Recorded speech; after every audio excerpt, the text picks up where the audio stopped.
If I 10 years ago could give myself a book that would help me to understand what was going on and help me to be prepared for those next 10 years, what would that book contain? And this is that. Hey friends, what you're about to see is my brother Patrick interviewing me about a project that I've been working on. I hope you enjoy it. Since you're the one to introduce Myself? No, you're gonna be like, I'm here with. And then we could do like a subtitle thing that's like Do you want me joke. to introduce? I think it should be funnier. Yeah. Fix it. No hope there probably, but Yeah, it's kind of oily a little bit too. I haven't really exercised yet today. And I don't shower until after exercise, so that's why there's no shower. You gotta really.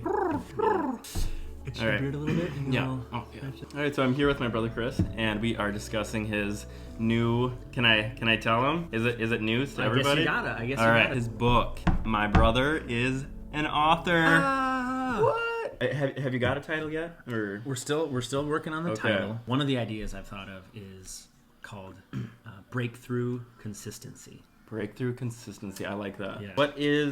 Can you give us like a framework of the book? Absolutely. Kind of just a general outline. The book is broken up into three main parts. The first one is about kind of my story a little bit and how things that have happened in my life have shaped me and helped me to start to see the work of the presence of God in my life. Okay. So are we gonna hear stories about like your childhood and then college? I get into a little bit of that. Okay. And actually throughout the book, there's different stories threaded. So like even when I get into part 2, where I'm talking about, the first part is my story. The second part is our story. Okay. And presence of God in family and friendships and even just in communities that we're a part of.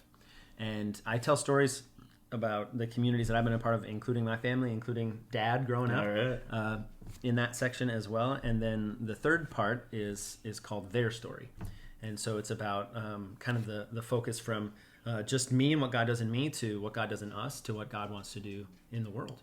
And while we're at work, while we're at school, and even beyond, and getting influence in government and all of that. And how does the presence of God affect our lives? And then how does that then become influential in everything around us, every part of life? This is your first work, right? First book ever. First book. So I really want to know like what prompted that.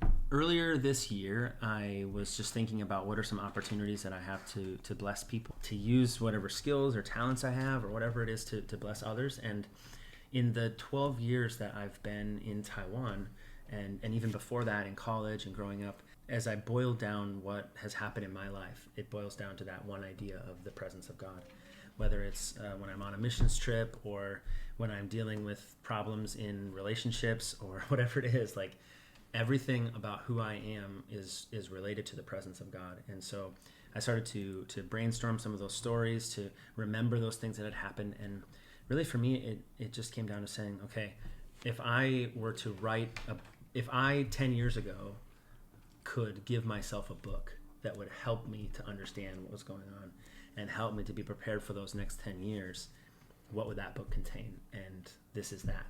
So really for me, it's about how do I help empower people, encourage people to press into what God has for them for the next 10 years. And for us to think like it's especially hard, in 2020 with all of the struggles that we've gone through and wondering, is 2021 going to be worse? Is it going to be better?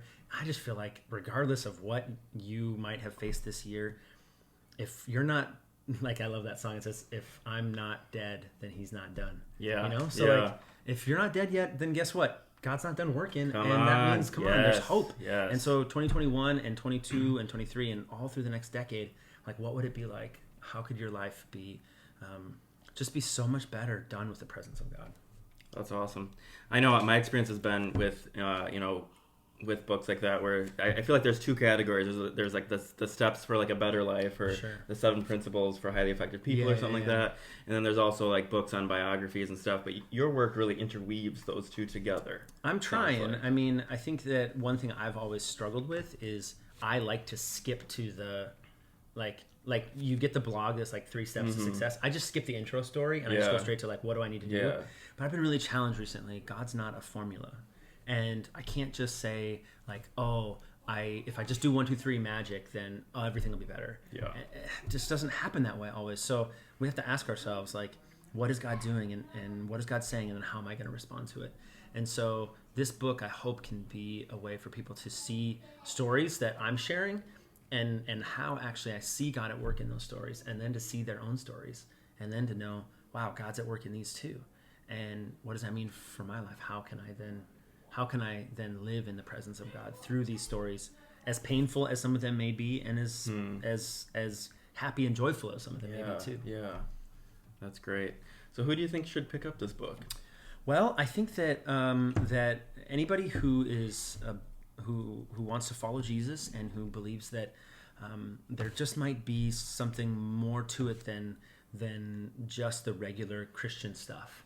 Like one of the stories I tell in there is, it's funny. We're getting around Christmas, Yeah. And every year around Christmas we talk about this word Emmanuel, and we say it in our church services, and like, O come, Emmanuel, like we sing the songs about it and all that. And I realized, I remember growing up hearing this term Sunday Christian, but I think a lot of us are kind of like Christmas Christians. Like we use these ideas when they seem kind of nice, and yet I know that all of us, deep down inside of us, have a hunger for more than that. And in my life, I'm not saying I have it all figured out. Like I've made plenty of mistakes, and I'm still on the journey too. But in my life, I've started to see how the presence of God really is life changing. It's transformative for my mindsets. It's transformative for the way I interact with other people. It's transformative for even the way that I view work and the way that I view my job and the way that I view some of the things that I don't like about my job. There's plenty that I like, but there's also plenty that I don't like. And so understanding the new perspective that God wants to give on that. So if you're a follower of Christ and you know deep down inside that there's more, then I think that picking up this book and reading through these stories, not to get just a quick fix or a quick list of principles and like, oh, if I just do 1, 2, 3, but to really want to wrestle with what is the presence of God doing in my life, and how can it apply? How can my life be transformed by Emmanuel, not just on Christmas, but God with us all day, every day, when I'm cleaning toilets, when I'm fighting with my family members, whatever it is, like God with us, God with us everywhere. The presence of God with us. My favorite verse, one of my favorite verses in the whole Bible is in Exodus 33:14. God promises Moses, he says, my presence will go with you and I'll give you rest. What would it look like if your life could be so immersed, so soaked in the presence of God, that you had rest, you had real peace in your life, real peace.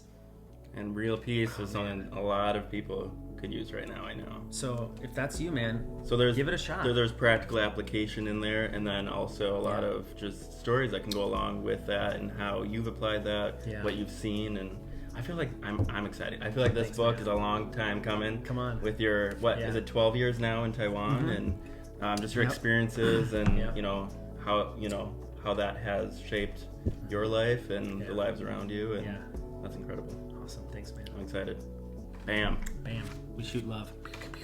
Peace and blessings.